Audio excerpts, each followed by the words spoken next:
E esse cara aqui é o David Goggins, também conhecido como o cara mais casca-grossa do mundo, e no decorrer desse vídeo você vai entender exatamente o porquê. David é o único membro das Forças Armadas dos Estados Unidos a completar o treinamento de elite da Marinha Americana, os Navy SEALs, a Escola de Vigilantes do Exército dos Estados Unidos, a US Army Ranger School, sendo condecorado como homem de honra por ter sido o melhor de todo o grupo, e o treinamento de controle aéreo tático da Força Aérea. Só de você ter conseguido conquistar apenas uma dessas 3 façanhas, você já seria um cara foda, mas os feitos do David não param por aí. Ele também tem seu nome dentro da lista do Guinness por ter quebrado o recorde de maior número de repetições na barra fixa em até 24 horas. E além desse recorde, ele possui vários títulos de primeiro lugar nas provas mais brutais do mundo, como as ultramaratonas. Como será que pensa um cara como esse? E quais lições podemos tirar dele? É o que vamos ver agora. Lição número 1. Propósito é muito mais importante que motivação. O David não acredita muito nessa história de motivação. Uma das primeiras coisas que ele diz em seu livro Can't Hurt Me é que motivação é balela. O propósito, por outro lado, é o que ele de fato tem como guia. Depois que alguns dos seus amigos Navy SEALs foram mortos durante uma operação, o David resolveu se inscrever na San Diego One Day, que se tratava de uma corrida de 24 horas, onde os competidores deveriam correr e chegar o mais longe possível dentro desse tempo. Sua intenção era usar essa prova como uma porta de entrada para futuras ultramaratonas, o que o permitiria arrecadar dinheiro para a Special Operation Warrior Foundation, que é uma organização sem fins lucrativos que concede bolsa de estudos para os filhos dos membros das operações especiais mortos em missões operacionais. Mas para essa corrida contar, ele teria que correr pelo menos 100 milhas em até 24 horas, o que dá 160 km de distância. É muita coisa. O problema maior é que o David não era nenhum corredor já calejado como os outros que iam competir com ele nessa corrida.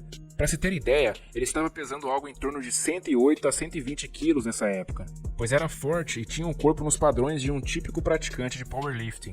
Sua força bruta e tamanho serviu bem como Navy SEAL, mas como maratonista era algo surreal pensar em competir com aquele porte físico. Ele não havia corrido nenhuma milha no ano anterior, se quer saber. Mas apesar disso, de alguma forma sobre-humana, ele conseguiu correr 70 milhas nas primeiras 12 horas. Só que o processo foi penoso demais. Nesse ponto, todos os ossos metatarsais do seu pé já estavam quebrados. Haviam fraturas em diversas regiões das pernas e os músculos de sua canela estavam praticamente se rasgando. Ele estava até se mijando pelas pernas por não conseguir chegar em um banheiro que estava a somente 6 metros dele. A sensação que ele tinha era de que ia morrer, mas ele não desistiu. A partir daí ele completou o restante da corrida sem parar. Mas você deve estar se perguntando, como? Como um cara que estava naquela situação conseguiu completar mais 30 milhas de corrida? Nas palavras dele, todo mundo me pergunta, no que você estava pensando durante a corrida? Nos militares que morreram? Eu não vou mentir, eu não estava. Aquilo se tornou algo pessoal. Aquilo se tornou eu contra eu mesmo. Eu contra todos que me chamaram de crioulo quando eu era criança. Aquilo se tornou algo que eu levei de forma violentamente pessoal. Mesmo após ter finalizado o treinamento dos Navy SEALs e a Ranger School, uma corrida de 100 milhas em 24 horas foi o maior desafio que o David havia enfrentado até então. A dor dificulta nossa habilidade de pensar e agir, mas o David estava sendo guiado por um propósito maior do que qualquer outra coisa, maior até do que a dor que estava sentindo. Lição número 2. Quebre a situação em pequenos pedaços. Vamos entender exatamente como foi que o David conseguiu tirar forças para terminar as 30 milhas restantes na corrida. David diz que quebrou essa situação em pequenos pedaços. Ele sabia que precisava se nutrir e precisava ser capaz de sequer levantar para que conseguisse correr as 30 milhas restantes. Após a nutrição, ele enfaixou os tornozelos com uma fita para aliviar a dor e a agonia e com isso conseguiu correr até o final sem parar. Essa técnica foi adquirida através de um processo pelo qual todos os Navy SEALs devem passar, a chamada Hell Week, ou Semana do Inferno, que é a fase mais difícil do treinamento. Os participantes passam por cerca de 125 horas de treino contínuo e normalmente dormem só umas 2 horas por noite.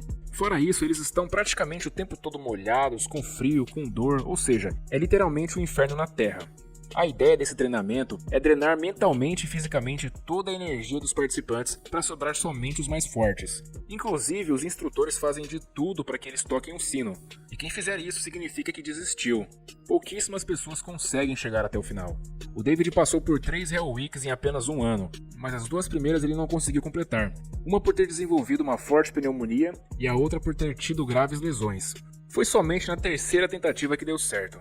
Para ele, basta quebrar a situação em pequenos pedaços e qualquer obstáculo poderá ser superado, inclusive uma corrida de 100 milhas, que apesar de ser extremamente longa, é completada um passo de cada vez.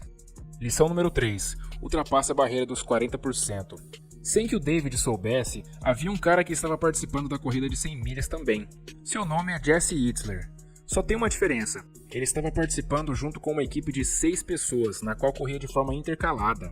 Após ver a forma brutal como o David completou aquela prova, o Jesse o convidou para ir morar junto com ele por um mês. Afinal, ele queria muito entender mais sobre o cara que havia terminado uma corrida daquela dimensão mesmo estando tão fora de forma. O David concordou, mas com uma condição. O Jesse teria que fazer tudo o que ele dissesse, não importava o que fosse. No primeiro dia, o Jesse já teve que fazer 100 repetições na barra fixa, e não foi nada fácil. Na primeira série ele conseguiu fazer apenas 8 repetições, depois 6 e depois menos ainda. Nesse momento seus braços teoricamente já não estavam aguentando mais, mas o David não cedeu e ficou ali incentivando até o Jesse completar as 100 repetições, não se importando com quanto tempo isso levasse. Como o Jesse mesmo lembra em seu livro, Vivendo com um Navy SEAL, 31 dias treinando com o homem mais casca grossa do mundo, o David me provou naquele momento que somos capazes de fazer muito mais do que aquilo que pensamos. E quando sua mente te disser que já deu, que você já chegou no seu limite, na realidade você só atingiu 40% do seu verdadeiro potencial. Lição número 4. Faça visualização mental. David tem plena convicção de que pode finalizar qualquer tarefa que colocar em suas mãos, mas ele sabe que para isso é necessário se visualizar tendo êxito antes daquilo acontecer. A pergunta que ele faz para si mesmo, a fim de exercitar sua imaginação e visualização mental é: e se? Quando ele entrou pela primeira vez dentro do escritório do recrutador dos Navy SEALs, ele foi informado que somente 35 afro-americanos conseguiram ser recrutados nos últimos 70 anos. Então David se perguntou: e se eu fosse o 36º?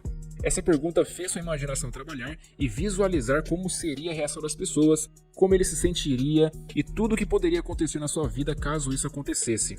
Até hoje, quando ele se encontra em momentos de dores e sofrimentos intensos, ele se pergunta: e se eu conseguisse fazer isso? E a resposta para essa pergunta é que faz dele um ser humano praticamente imparável. Lição número 5. Use seu pote de biscoitos. David tem uma arma secreta que sempre usa naqueles momentos de desespero, onde ele sente que vai jogar a toalha e desistir. É o que ele chama de pote de biscoitos. Mas esse pote não contém nenhuma das coisas que você pode estar imaginando. Não há biscoitos de nenhum tipo lá. Na realidade, o que contém são todos os seus momentos de superação. Ali dentro tem um lembrete de que ele é um Navy SEAL, que ele já passou por 3 Hell Week no mesmo ano. Ele vai lembrar das coisas que ele enfrentou no passado, como o fato do seu pai bater em sua mãe na sua frente e apontar a arma para sua cara e ter sobrevivido. E isso tudo com o intuito de provar que o obstáculo que ele está enfrentando naquele momento não é nada comparado ao que ele já passou lá atrás. Lembrar disso fortalece a sua mente e a faz sair daquele loop negativo em que ela entra. Dessa forma fica mais fácil superar os impulsos de fraqueza que muitas vezes nos fazem desistir.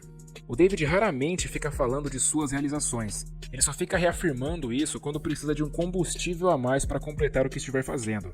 Ele se permite usar seu pote de biscoito somente como fonte de energia, e não para massagear seu próprio ego. Lição número 6. Esteja disposto a sofrer. Você pode achar muito estranho isso que eu vou te falar agora, mas o David odeia correr, odeia mesmo, de coração. O que ele gostava muito de fazer era levantar pesos, essa era a praia dele. Inclusive é por isso que ele era tão pesado, mas para correr longas distâncias, isso significaria um sofrimento absurdo. Tanto é que ele se arrebentou todo naquela corrida de 100 milhas. Antes de começar a corrida, ele já sabia que ia sofrer, mas ele estava disposto a passar por isso. Essa era a única maneira que ele tinha para levantar fundos o suficiente para a fundação que ajuda os familiares dos militares mortos. Mas para David, o sofrimento não estava só em levantar fundos. É como ele mesmo diz, o sofrimento é o verdadeiro teste da vida. Ele diz que não fica o tempo todo sofrendo apenas para vencer uma corrida. Ele treina para estar preparado para lidar com as tragédias que inevitavelmente podem acontecer na sua vida. Ele quer estar blindado mentalmente para que não desmorone caso receba um telefonema do hospital às 2 horas da manhã informando que sua mãe faleceu. David é um verdadeiro monstro. Ele não apenas se colocou em situações de sofrimento de vez em quando, mas sim fez do sofrimento um hábito diário. Ele diz que fazendo isso, você caleja sua mente da mesma forma que você caleja suas mãos em um exercício. E se a sua pergunta for, será que um cara desse é feliz? Aqui vai a resposta dele. Tendo vivido a vida que vivi e não tendo medo de atacar tudo aquilo que estava na minha frente, me fez um cara extremamente feliz.